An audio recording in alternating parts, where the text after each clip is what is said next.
5 tips for more energy. So your energy matters because when you get tired, you will naturally fall into your bad habits and your patterns because your brain is really good at working on autopilot and moving into energy saver mode. And when that happens, you become unable to control your awareness because you simply don't have the energy to do that. And we go to the default system, we go back to the habits, we go back to the patterns, even if they don't necessarily serve us. They're just a way of continuing to function and to get through life despite our low energy.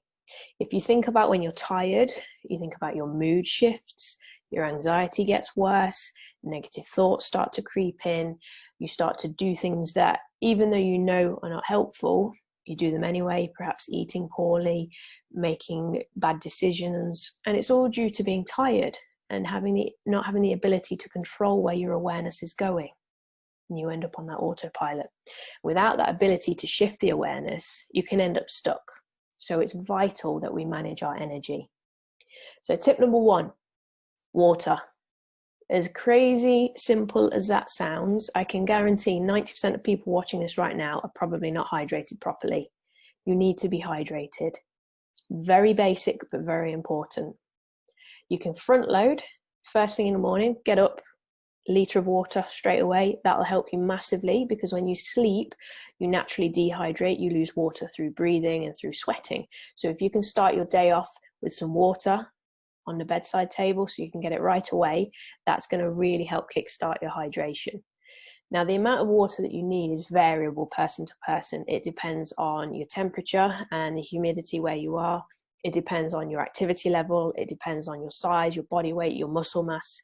But most people can start with around 2 litres. If you're someone who doesn't drink a lot, start with 1 litre and then just gradually build up. But everybody is different and your requirements will vary, so please be aware of that. Number 2 is your sugar intake. When we're tired, it's easy to reach for sugary snacks because they give us a boost. But when that happens, we see that little spike in energy and then we see a dip, which means we then reach for more sugar.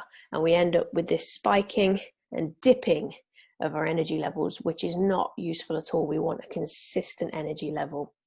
All of the spiking and dipping can lead to health issues, so things like insulin resistance, even diabetes through the constant blood sugar spiking. So we need to be very careful with how we balance our energy through our nutrition.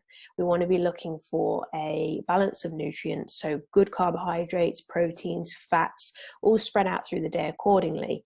You don't need to necessarily eat every couple of hours. If that works for you, great. If it doesn't, you can spread it out over 2 to 3 meals. It doesn't really matter as long as you are getting balanced nutrient intake rather than constantly shifting between sugary snacks that will cause the peaks of energy and then the dips. Number 3 is movement. We are built to move. The body wants to move. When you move, everything wakes up, your cells wake up and they start to function properly. When you don't move, you go into a hibernation state and everything naturally slows down. Your body thinks it has less requirement for energy, so it drops everything. There is a balance. You can do too much, which will naturally tire you out, but you're only as good as your recovery. So if you train a lot, make sure you recover a lot, but we're always looking for that balance. Again, everything comes down to balance. So we want to be moving. If you get up in the morning, 5-10 minutes of movement, perfect. And then if you're someone that works at a desk, every 20-30 minutes, get up, move, have a stretch, do a few reps of an exercise. That'll just keep you moving and help give you an energy boost. Number 4 is cold showers. Not many people like this one, but it does make a big difference. It improves your circulation, it reduces inflammation, it helps train the stress response, and it can help your immune system. But it's something that we want to do gradually. We don't just want to jump straight into a freezing cold shower.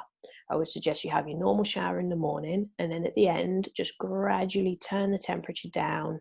Start by putting your body in first, head last, so you're just acclimatizing yourself to that coldness. And eventually it will become something that's quite normal for you, and it becomes an enjoyable experience. But go slowly with it.